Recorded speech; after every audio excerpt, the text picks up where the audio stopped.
Hello बच्चों, कैसे हैं आप सभी। आशा करता हूँ आप सभी अच्छे होंगे और स्वस्थ होंगे। चलिए आज की वीडियो स्टार्ट करते हैं। आज हम लोग एक बहुत इंपॉर्टेंट टॉपिक को डिस्कस करना है जिसका नाम है effect of change of pressure. अगर हम प्रेशर को चेंज करें किस पर, किसी लिक्विड को सॉलिड में कन्वर्ट करने के लिए या किसी गैस को लिक्विड में कन्वर्ट करने के लिए अगर हम कन्वर्ट करते हैं तो उस पर प्रेशर का क्या इफ़ेक्ट पड़ता है, इसी बात को हमको आज डिस्कस करना है। ठीक ना। क्या डिस्कस करना है कि किसी गैस को अगर हमें क्या करना है, लिक्विफाई करना है, या किसी लिक्विफाई गैस को अगर हमें सॉलिड में कन्वर्ट करना है, या किसी लिक्विड को हमें सॉलिड में कन्वर्ट करना है। ठीक ना। तो उसके लिए हमें क्या करना पड़ेगा। तो सिंपल सी बात है बच्चों, एक हम लोग बात पढ़ के ही आए हैं कि यहाँ पर फोर्स ऑफ अट्रैक्शन और इंटर पार्टिकल स्पेसेस ये बहुत महत्वपूर्ण रोल प्ले करता है आपका स्टेट्स ऑफ चेंज। अगर हम बात करते हैं चेंज ऑफ स्टेट्स की, ठीक ना, तो वहाँ पर ये दोनों बातें बहुत ही ज़्यादा महत्वपूर्ण रखती। क्या, एक तो हम लोग इंटर पार्टिकल डिस्टेंसेस या इंटर पार्टिकल स्पेसेस और दूसरा फोर्स ऑफ अट्रैक्शन। तो सीधी सी बात है, अगर जब हम किसी गैस से लिक्विड में जा रहे हैं बच्चों, किसी गैस से अगर हमको लिक्विड में जाना है या लिक्विड से हमें सॉलिड में जाना है, तो यही दोनों चीज़ें यहाँ पर इंपॉर्टेंट रोल प्ले करेंगी। अगर मान लीजिए गैस से लिक्विड में जाना है तो अगर गैस के पार्टिकल के बीच में स्पेसेस बहुत ज़्यादा होते तो उस स्पेसेस को कम करना पड़ेगा। फोर्स ऑफ अट्रैक्शन बहुत कम होता है, उसको बढ़ाना पड़ेगा। और लिक्विड से सॉलिड में जा रहे हैं तो इसको और स्ट्रॉन्ग करना पड़ेगा। नहीं, हमको लगातार स्पेसेस को कम करना पड़ेगा और सॉलिड को क्या करना पड़ेगा, इंक्रीज करना पड़ेगा। तो चलिए डिस्कशन कर लेते हैं, क्या हम लोग इस टॉपिक को पढ़ते हैं। तो इसमें पहली चीज़ आती है बाय अप्लाइंग प्रेशर। अगर हम किसी गैस पर प्रेशर लगाते हैं तो क्या होता है। तो गैस को प्रेशर लगाने के लिए बाकायदा हमारे पास एक इक्विपमेंट होना चाहिए, एक सिलेंडर होना चाहिए, एक सिलेंड्रिकल इक्विपमेंट। आप मान लीजिए एक सिलेंडर है, ठीक है। इस सिलेंडर में आपको एक पिस्टन का इस्तेमाल करना पड़ेगा जिससे आप प्रेशर को मेंटेन करोगे। पिस्टन इस तरीके का कुछ होता है, इस पिस्टन से आप प्रेशर को मेंटेन करोगे, प्रेशर लगाओगे। मतलब जैसे आप लोगों ने देखा होगा जो होली वाली पिचकारी वगैरह आती है उसमें भी पिस्टन ही होता है, और इस कंटेनर में भरी हुई है गैसेस, ठीक ना, गैसेस है ये। तो जितना आप गैस को कंप्रेस करते हो बेटा, जैसे आप मान लीजिए गैसेस के पार्टिकल हैं, अभी यहाँ पर इसको मैं दूर दूर बना देता हूँ। मान लो एक गैस के पार्टिकल है, एक यहाँ है, एक यहाँ है, एक यहाँ है, एक यहाँ है, एक यहाँ है, काफ़ी दूर दूर गैस के पार्टिकल हैं। तो जैसे ही हम इसको कंप्रेस करते हैं बेटा, इसको नीचे लेकर के आएंगे, ठीक ना, इस पिस्टन को हम यहाँ प्रेशर लगाएंगे, ठीक ना, प्रेशर अप्लाई करेंगे तो पिस्टन नीचे आएगा। और जैसे ही नीचे आएगा, मान लीजिए ये इसकी पोजीशन 1 है, अब अगर हमें इसको पोजीशन 2 मिलाना है तो पिस्टन मान लीजिए यहाँ पर आया, पिस्टन हम यहाँ पर लाया नहीं, और प्रेशर को अप्लाई किया, पिस्टन अब यहाँ पर आ गया। तो जितने भी पार्टिकल ऊपर थे वो दबेंगे और नीचे आ जाएंगे। तो इससे क्या हो जाएगा, ये सेकंड पोजीशन हो गई। इससे क्या होगा कि जो पिस्टन में जैसे ही प्रेशर लगा है तो ये काम क्या कर रहा है कि गैस के पार्टिकल को पास लाने का काम कर रहा है, करीब लाने का काम कर रहा है। इसीलिए यहाँ पर क्या लिखा गया है कि pressure is applied on the gas it compresses, वो कंप्रेस होती है और लिक्विफाइड हो जाती है, यानी कि द्रव में बदल जाती है। कैसे बच्चों, अब ध्यान से देखिए, जब ये डिस्टेंस काफ़ी ज़्यादा थी तो ये गैस के जैसे बिहेव कर रही थी, दो पार्टिकल के बीच में डिस्टेंसेस। लेकिन जैसे ये डिस्टेंस क्या हुई, कम। मैंने पहले भी बताया था गैस को अगर लिक्विड में कन्वर्ट करना है तो जो फोर्स ऑफ अट्रैक्शन है वो इंक्रीज होना चाहिए और फोर्स ऑफ अट्रैक्शन ज़्यादा होना चाहिए, और इंटर पार्टिकल स्पेस क्या होना चाहिए, कम होना चाहिए। तो हमने पिस्टन से प्रेशर लगाया जिससे फोर्स ऑफ अट्रैक्शन जो था वो इंक्रीज हुआ। क्यों इंक्रीज हुआ, क्योंकि पार्टिकल क्लोज आए।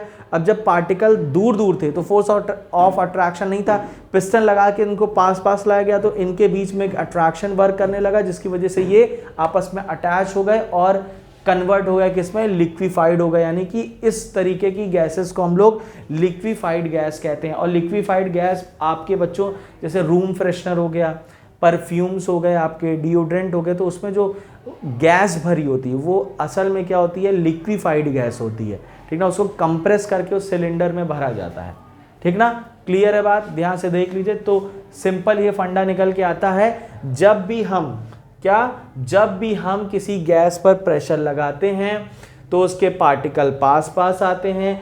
जब उसके पार्टिकल पास पास आते हैं तो उनके बीच में एक फोर्स ऑफ अट्रैक्शन वर्क करने लगता है। जब फोर्स ऑफ अट्रैक्शन वर्क करता है तो हम कहते हैं कि गैस जो है वो लिक्विफाइड हो गई है बाय अप्लाइंग द प्रेशर।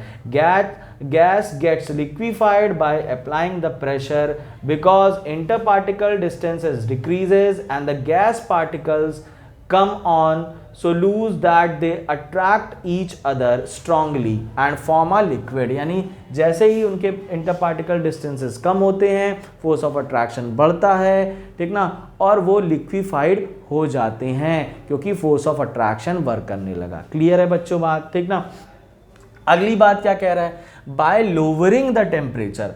अब देखिए यहाँ पर हम लोग ने पढ़ा कि इफेक्ट ऑफ प्रेशर तो महत्वपूर्ण है, ठीक ना, इंपॉर्टेंट है, लेकिन अगर हम लोअरिंग द क्या कर दें, बाय लोअरिंग द टेम्परेचर, अगर किसी गैस का टेम्परेचर कम कर दें तो भी वो लिक्विफाइड हो जाती है। कैसे, समझिए। अभी मान लीजिए कोई गैस है, तो गैस का बिहेवियर क्या होता है, गैस के पार्टिकल जो होते हैं वो काफ़ी तेज तरीके से मूव करते हैं, यानी गैस के पार्टिकल्स की काइनेटिक एनर्जी बहुत ज़्यादा होती है, ठीक ना। तो काइनेटिक एनर्जी ज़्यादा होती है तो वो दूर दूर ज़्यादा होते हैं। अगर आप इसको ठंडा करोगे बाय लोअरिंग द टेम्परेचर को कम करोगे, ठीक ना, तो सीधी सी बात है उनकी काइनेटिक एनर्जी डिक्रीज करेगी, और जब काइनेटिक एनर्जी डिक्रीज करेगी, मूवमेंट कम होगा, तो वो पास आएंगे, यानी इंटरमोलिक्यूलर स्पेस या इंटर पार्टिकल स्पेस जो है वो भी कम होगा। जब कम होगा तो कह सकते हो कि जब जैसे ही फोर्स ऑफ अट्रैक्शन, जैसे इंटर पार्टिकल स्पेसेस कम हुए तो उसी टाइम क्या हो गया, धीरे धीरे फोर्स ऑफ अट्रैक्शन बढ़ने लगा, और जब फोर्स ऑफ अट्रैक्शन बढ़ने लगा तो जो पार्टिकल थे वो क्या हो गए, वो हमारे कन्वर्ट हो गए किसमें, लिक्विड में। क्लियर है बात ना। तो ये बहुत इंपॉर्टेंट आपका है, देख लीजिए मैंने यहाँ पर लिखा हुआ है। फिलहाल ये चीज़ आपको यहाँ पर मैंने बता दी कि जब आप क्या करते हो कि गैस को कूल डाउन करते हो, यानी गैस के पार्टिकल्स को जैसे ही आप टेम्परेचर कम करते हो तो काइनेटिक एनर्जी डिक्रीज होती है, और जब काइनेटिक एनर्जी डिक्रीज होती है तो पार्टिकल्स के मूवमेंट भी स्लो डाउन हो जाते हैं, पार्टिकल भी बहुत स्लोली मूव करने लगते हैं, बहुत तेज़ी मूव जो कर रहे थे बहुत ही धीरे धीरे फिर मूव करने लगते हैं। जैसे ही धीरे धीरे मूव करते हैं तो इंटर पार्टिकल डिस्टेंसेस डिक्रीज होती है और inter particle force of attraction बढ़ जाती है। फिर एक समय बाद ये जो गैस के पार्टिकल होते हैं वो एक दूसरे को पुल करने लगते हैं, और जैसे ही पुल करते हैं फोर्स ऑफ अट्रैक्शन जैसे ही वर्किंग में आई वैसे ये लिक्विड में चेंज हो जाता है। देखना, तो टेम्परेचर कम करने से भी कोई गैस लिक्विड में कन्वर्ट हो सकती है। लेकिन हमारा पढ़ने का मेन मुद्दा क्या है कि जब हम दोनों बातों को एक साथ अप्लाई करें, यानी किसी गैस का हम टेम्परेचर भी लो कर दें और किसी गैस में हम टेम्परेचर लो करके उस पर प्रेशर लगा दें, तब क्या होता है, यही चीज़ हमारा पढ़ने का मेन यहाँ फंडा है। तो यही देखिए लिखा है क्या, gas can also be liquefied bye lowering temperature. अभी हम लोग ने बात करी पूरी डिटेल में। इन मोस्ट ऑफ द केसेस, ये वाला पॉइंट इंपॉर्टेंट है बच्चों, इन most of the cases a combination of both these factors used to liquefy the gas। यानी भैया आप प्रेशर अप्लाई करो तो भी लिक्विफाई हो जाएगी, आप लोअरिंग द टेम्परेचर करो यानी ठंडा करो गैस को तो भी गैस लिक्विफाई हो जाएगी। लेकिन सबसे बढ़िया बात क्या है, सबसे बढ़िया बात यह है कि अगर आप दोनों फैक्टर को कहीं लगाते हो तब क्या देखने को मिलता है, तब भी गैस क्या होती है, लिक्विफाई हो जाती है। दोनों फैक्टर को लगाने पर भी गैस क्या होती है, लिक्विफाई हो जाती है। लेकिन अगर आप प्रेशर लगातार बढ़ाते रहोगे, ठीक ना, तो वही लिक्विफाई गैस किस में कन्वर्ट हो जाती है, सॉलिड में कन्वर्ट हो जाती है। चलिए आइए देखते हैं क्या यहाँ पे लिखा हुआ है। If the pressure on the liquefy gas is further increased and the temperature further lowered, the liquefied gas may change into solid state। बहुत बढ़िया बात, क्या लिखा है कि चलिए इसको फिर से पढ़ते हैं, दोनों बात को समझते हैं। In most of the cases combination of both these factor is use to liquefy gases, यानी ज्यादातर केसेस में क्या किया जाता है, दोनों फैक्टर का इस्तेमाल करते हैं, गैस का टेम्परेचर डाउन करते हैं, प्रेशर लगा देते हैं और लिक्विफाई हो जाती है। आपके जो डिओड्रेंट वगैरह में, ठीक ना, जो रूम फ्रेशनर्स वगैरह इस्तेमाल होते हैं उसमें यही टेक्निक इस्तेमाल की जाती है, ठीक ना। हल्का सा टेम्परेचर डाउन किया, प्रेशर लगाया और कन्वर्ट हो गई, ठीक ना, लिक्विफाई हो गई गैस। लेकिन अगर हम दोनों फैक्टर लगा रहे हैं और इस प्रेशर को लगातार बढ़ा दे, तब क्या होता है, तब ये होता है कि कोई लिक्विफाई गैस सॉलिड में कन्वर्ट हो जाती है, जो कि यहां पे लिखा हुआ है कि if the pressure on the liquefied gas is further increased, और बढ़ा दिया जाए, जितना था उससे और बढ़ा दिया जाए, and the temperature further lower, और तापमान कम कर दिया जाए, तापमान यानी आप और ठंडा कर दीजिए उस गैस को, ठीक ना। तो ऐसी परिस्थिति में जो कोई गैस होगी, लिक्विफाइड जो गैस होगी, वो चेंज हो जाएगी सॉलिड फॉर्म में, सॉलिड स्टेट में। इसका सबसे अच्छा एग्जांपल होता है ड्राई आइस। बच्चों, ड्राई आइस एक बहुत अच्छा एग्जांपल इसका होता है जो हमें देखने को मिलता है। क्लियर है बात ना? तो देखिए लिखा हुआ एग्जांपल क्या, when CO2 gas is cooled, when CO2 यानी ये CO2, देखो यहां पर ये होगा CO2 गैस है ये डायरेक्ट, ठीक ना। CO2 गैस को हम लोग ने लिया, CO2 is cooled under high pressure, it will be directly converted into solid CO2। यानी वही चीज़ यहाँ पर बात करी जा रही है कि अगर हम ये जो CO2 गैस है इसको हाई टेम्परेचर पर, ठीक ना, हाई टेम्परेचर इस पर हाई प्रेशर लगाते हैं, और हाई प्रेशर लगाने के बाद हम हल्का सा इसमें क्या कर दें, टेम्परेचर को भी डाउन कर दें। जैसे ही टेम्परेचर को डाउन करेंगे तो कोई भी CO2 गैस डायरेक्ट किस में कन्वर्ट हो जाती है, सॉलिड फॉर्म में कन्वर्ट हो जाती है, जिसे हम ड्राई आइस कहते हैं। बहुत इंपॉर्टेंट होती है और ये स्टोर्ड किस में रहती है, हाई प्रेशर पर ही ये बच्चों टिकी हुई रहती है, ठीक ना। इसको जहाँ रखा जाता है वो हाई प्रेशर का एरिया ही रहता है। जैसे ही आप इसको बाहर निकालते हो, ठीक ना, देखिए अमेज़ॉन वगैरह पर आप जाओगे तो वहाँ पर आपको मिल जाएगा ये, उसमें ऑनलाइन भी बिकती है ये सारी चीज़ें। तो उसमें एक पैकेट होता है, उस पैकेट के अंदर हाई प्रेशर मेंटेन रहता है, उसी में ये रखी रहती है। जैसे ही आप उसको बाहर निकालोगे तो आप हाई प्रेशर था, मान लीजिए 9 ATM तक का प्रेशर लगा होता है, ठीक ना, 9 उससे ज़्यादा भी हो सकता है, तो 9 ATM तक का मान लीजिए मिनिमम प्रेशर लगा हुआ। जब आपने उसको निकाला तो 1 ATM का प्रेशर होगा, क्योंकि एटमॉस्फेयर में जो प्रेशर रहता है वो कितना होता है, वो 1 ATM होता है। तो वो बहुत ही आसानी से सबलाइम होने लगती है। सबलाइम मतलब समझ रहे हो ना, वो कन्वर्ट होने लगती है किसमें, गैसियस फॉर्म में, सॉलिड से गैस, तो सबलाइम होने लगती है वो, ठीक ना।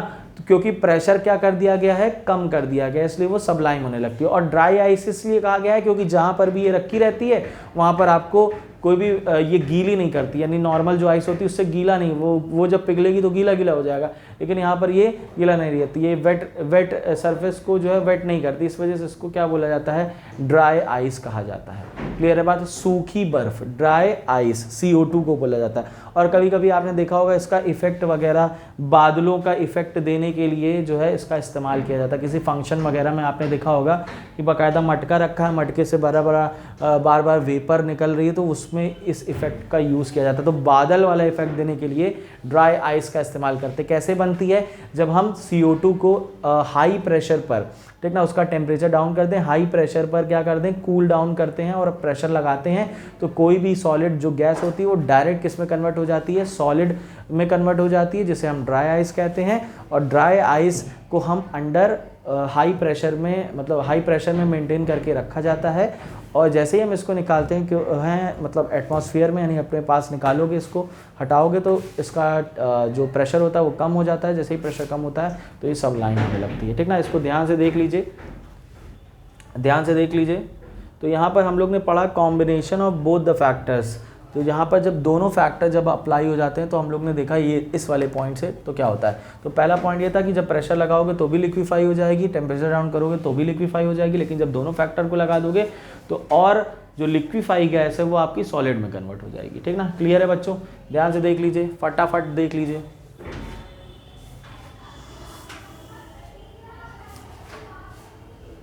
देख लिया? चलिए देख लिया बच्चों ना। चलिए अब एक और बात कर लेते हैं।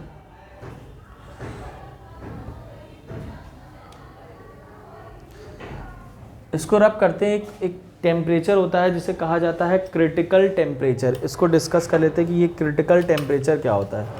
इरेज कर रहा हूँ नीचे की कुछ बातें, ध्यान से देख लेना, स्क्रीनशॉट ले लेना। फिर उसके बाद आगे आगे मैं बात करता हूँ। चलिए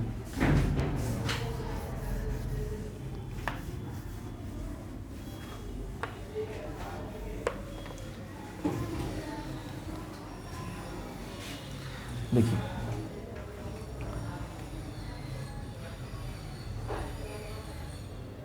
critical temperature,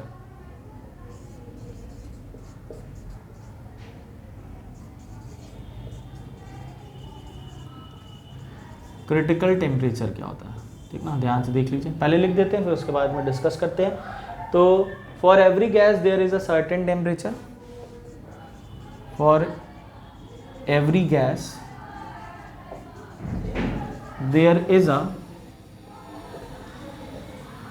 certain temperature, for every gas there is a certain temperature above which the gas cannot be converted into liquid state, above which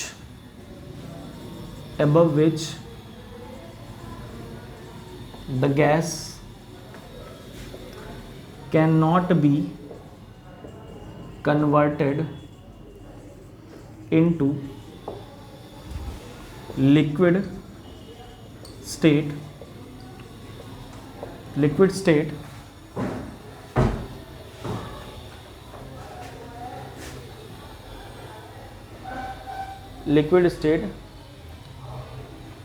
this temperature is called the critical temperature. This temperature is called critical temperature. अब देखिए यहाँ पर क्या होता है, जैसे मान लीजिए सारी गैसों का अपना अपना एक टेम्परेचर होता है, ठीक ना। उसी टेम्परेचर पर अगर वो मेंटेन है तो अगर मान लीजिए क्या लिखा, for every gas there is a certain temperature above which, यानी सभी गैसों का अपना अपना एक टेम्परेचर होता है। अगर उससे ज़्यादा टेम्परेचर आप कर देते हो तो भले आप चाहे जितना प्रेशर लगाओ वो गैस आपकी लिक्विफाइड नहीं होने वाली है। चाहे जितना प्रेशर लगा लीजिए वो गैस लिक्विफाइड नहीं होगी। तो वो सर्टेन टेम्परेचर को ही हम क्या कहते हैं, क्रिटिकल टेम्परेचर कहते हैं। और वो सर्टेन जो प्रेशर होगा उसको क्रिटिकल प्रेशर कह देंगे। समझ रहे हो बात ना, जो मैक्सिमम लिमिट है वही को बात कर रहे हैं। फिर से समझिए, जैसे मान लीजिए सभी गैसों का अपना एक टेम्परेचर होता है जिसके ऊपर अगर वो गई तो वो लिक्विफाइड नहीं होगी, चाहे जितना प्रेशर लगा लो। उसी प्रेशर को क्रिटिकल प्रेशर, उसी प्रेशर को हम लोग क्रिटिकल प्रेशर कह देते हैं, ठीक ना, जितना भी टेम्परेचर हाई लगा रहे हो। और इस टेम्परेचर को हम क्रिटिकल टेम्परेचर कह देते हैं, ठीक ना, जिसके आगे गैस लिक्विफाइड नहीं होने वाली है। तो मैं एक एग्जांपल लिखता हूँ, उससे आपको थोड़ा सा और क्लियर हो जाएगा। जैसे एग्जांपल के तौर पर हम लिखते हैं कि CO2 के लिए जो क्रिटिकल टेम्परेचर होता है, CO2 के लिए जो क्रिटिकल टेम्परेचर होता है वो 31 से 15 डिग्री सेल्सियस के बीच में होता है। यानी मिनिमम 15 डिग्री सेल्सियस और 31 डिग्री सेल्सियस अगर रेंज है। अगर इससे ज़्यादा हो गया है मामला, above which gas can not be converted, 31 degree से ज़्यादा मामला हो गया है तो वो अपने क्रिटिकल टेम्परेचर को पार कर गई है। और इसके ऊपर, ठीक ना, मतलब आप एक कह सकते हो एक रेंज को पार कर चुकी है। इसके ऊपर अब जो है वो लिक्विफाइड नहीं होगी, भले कितना प्रेशर लगा लीजिए उस गैस पर, ठीक ना। और क्रिटिकल प्रेशर की बात करो, ठीक ना, इस टेम्परेचर के लिए CO2 का क्रिटिकल प्रेशर की बात करो, इस टेम्परेचर के लिए वो हमारे पास होता है 73 मैक्सिमम और 9 ATM तक का। इस पर्टिकुलर टेम्परेचर के लिए इसका जो क्रिटिकल प्रेशर होगा वो इतना रहने वाला है, ठीक ना। इतनी बात समझ में आई। तो for every gas there is a certain temperature above which gas can not be converted into liquid state, जिसके ऊपर गैस लिक्विड में नहीं बदल सकती है, चाहे आप जितना प्रेशर अप्लाई कर लो, ठीक ना। तो इतना रहेगा, तो इतना प्रेशर लगाओगे तो लिक्विफाइड हो जाएगी, कम करोगे तो सबलाइम होने लगती है, जैसा भी मैंने बताया। मान लीजिए 9 से 10 या इसके बीच का प्रेशर था सॉलिड का, तो अगर जैसे ही आपने निकाला ड्राई आइस को तो वो सबलाइम होने लगी, क्योंकि यहाँ का टेम्परेचर क्या हो गया, 1 ATM का हो गया। क्लियर है बात ना। तो समझ लीजिए, इसको देख लीजिए, ठीक ना।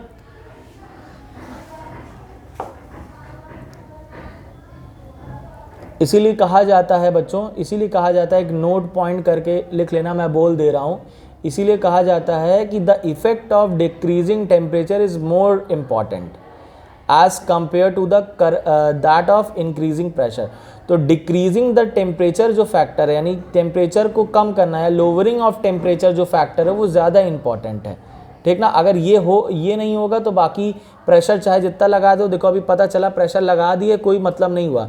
तो क्या कह रहे हैं यहाँ पर, there is a certain temperature, यानी किसी भी गैसेस के लिए एक सर्टेन टेम्परेचर होता है, उससे ज़्यादा अगर आप टेम्परेचर हो जाता है तो आप भले प्रेशर अप्लाई करते चले जाओ, ठीक ना, तो गैस जो होगी वो लिक्विड स्टेट में कन्वर्ट नहीं होगी।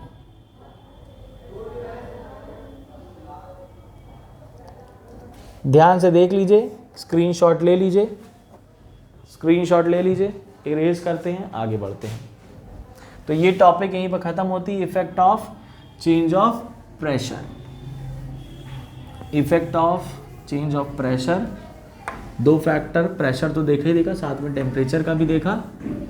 दोनों ही अगर आप अप्लाई करते हो तो कोई भी गैस लिक्विफाई हो जाती है, और दोनों अगर साथ में पढ़ते हो तो ड्राई आइस जैसा आपको बिहेवियर देखने को मिलता है, यानी कि सॉलिड में कन्वर्ट हो जाती है। चलिए नेक्स्ट टॉपिक है एक इवेपोरेशन, उसको भी पढ़ लेते हैं साथ ही साथ। इवेपोरेशन क्या होता है, ध्यान दीजिएगा, ठीक ना। तो इवेपोरेशन भी होता है किसी लिक्विड का इवेपोरेट हो जाना, गैसियस फॉर्म में कन्वर्ट हो जाना। तो यहाँ पर बॉइलिंग से ये क्यों डिफरेंट हो जाता है, बॉइलिंग से क्यों अलग हो जाता है, क्योंकि बॉइलिंग में भी यही चीज़ पढ़ते, यही फिनोमेना है कि कोई जो है लिक्विड वो अपनी वेपर फॉर्म में चला जाता है। लेकिन दोनों में अंतर ये है सिर्फ बच्चों की, अगर हम इवेपोरेशन पढ़ते हैं तो इवेपोरेशन में बॉइलिंग पॉइंट से पहले ही इवेपोरेट हो जाता है, यानी बॉइलिंग पॉइंट तक पहुंचता नहीं है तो ही इवेपोरेट हो जाता है, और ये प्रोसेस जो होती है वो स्लो होती है, धीरे धीरे होती है। लेकिन जबकि आप किसी लिक्विड को बॉईल कर रहे होते हैं तो वो अपने बॉइलिंग पॉइंट तक पहुंचता है और फिर इवेपोरेट हो जाता है, और ये प्रोसेस तेज़ होती है, फास्ट होती है। तो इवेपोरेशन जो प्रोसेस होती है वो किसी लिक्विड के गैस में कन्वर्ट होने की या वेपर में कन्वर्ट होने की एक प्रोसेस होती है, जहाँ पर वो उसका जो बॉइलिंग पॉइंट होता है उससे पहले ही ये काम हो जाता है, बिलो इट्स बॉइलिंग पॉइंट, ठीक ना। चलिए इसको हम लोग लिख लेते हैं, लिखिए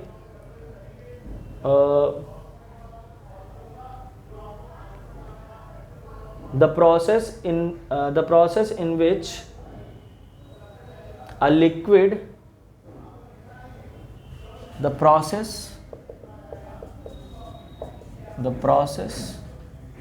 in which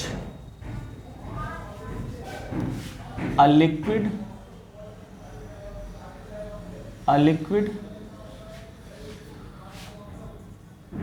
changes into its vapor form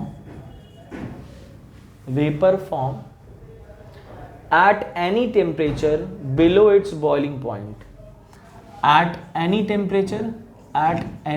temperature below its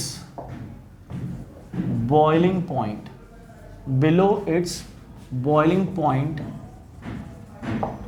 is called evaporation,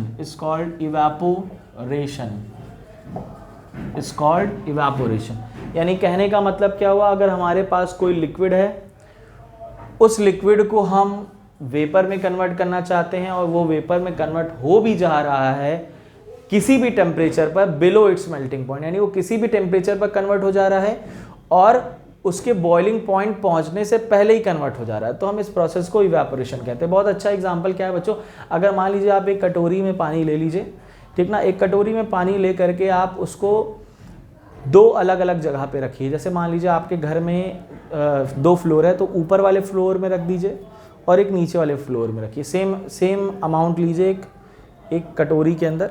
तो आप देखोगे कि ऊपर वाले कमरे में अभी क्योंकि गर्मी है तो वहाँ पर ऊपर वाले कमरे का टेम्परेचर ज़्यादा होगा, ठीक है, ऊपर वाला जो रूम होगा, तो वहाँ पर इवेपोरेशन की रेट अलग हिसाब से चलेगी, यानी वहाँ ज़्यादा पानी इवेपोरेट हो जाएगा, लेकिन आप उसी के नीचे जो फ्लोर होगा यानी जो ठंडा फ्लोर होगा वहाँ रखोगे, वहाँ पर भी इवेपोरेशन होगा कहीं ना कहीं, ठीक है, लेकिन स्लो होगा, और स्लो हो जाएगा जो ऊपर रखा, क्योंकि वहाँ पर टेम्परेचर क्या है, जैसे मान लीजिए ऊपर के टेम्परेचर में वो डायरेक्ट सन के कांटेक्ट में है, तो वहाँ पर मान लीजिए आपका 42 डिग्री सेल्सियस है, और जो नीचे वाला टेम्परेचर है वहाँ पर आपका टेम्परेचर मान लीजिए 38 या 37 डिग्री सेल्सियस है। तो सीधी सी बात है, जहाँ टेम्परेचर ज़्यादा होगा वहाँ इवेपोरेशन तेज़ी से होगा, जहाँ टेम्परेचर कम होगा वहाँ इवेपोरेशन स्लो होगा। लेकिन यहाँ पर दोनों ही कंडीशन में वो अपने वेपर में कन्वर्ट हो जाएगा, जो कि उसके बॉइलिंग पॉइंट से काफ़ी नीचे है। तो इसी प्रोसेस को हम लोग बोलते हैं क्या, इवेपोरेशन, क्योंकि बॉइलिंग पॉइंट वाटर का क्या होता है 100 डिग्री सेल्सियस। इस वजह से इन प्रोसेस को स्लो प्रोसेस कहा जाता है, इवेपोरेशन की प्रोसेस। लेकिन जब हम ऊपर और नीचे यानी फर्स्ट फ्लोर और सेकंड फ्लोर में कंपैरिजन कर रहे हैं, तो जहाँ का टेम्परेचर ज़्यादा होगा वो ज़्यादा इवेपोरेट होगा, जहाँ का टेम्परेचर कम होगा वो कम इवेपोरेट होगा, ठीक ना। तो ये बात ध्यान में रखिएगा। चलिए ठीक है ना,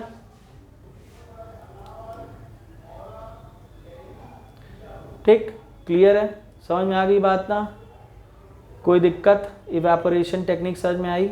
चलिए, तो सेम यहाँ पर कोई इवेपोरेशन टेक्निक यही होती है, इसको हम लोग डिस्कस भी करेंगे अभी आगे, थोड़ा सा डिटेल में डिस्कस करेंगे। आज के लिए मैंने आपको एक डिफरेंस यहाँ पर एक तरीके से मैंने आपको बता दिया ये होता क्या है, तो आपके दिमाग में क्लियर रहेगा। इसके कई फिनोमिना हैं, आपने उसको हम लोग डिस्कस करेंगे, फैक्टर को डिस्कस करेंगे। तो आज के लिए इतनी बात करते हैं, मिलते हैं कल, जहाँ पर हम इसके आगे की बात को, कल मतलब नेक्स्ट वीडियो में, जहाँ पर हम इसके आगे की बात को कंटिन्यू करेंगे बच्चों, ठीक ना। तो थैंक यू, आज के लिए इतना ही, बाय।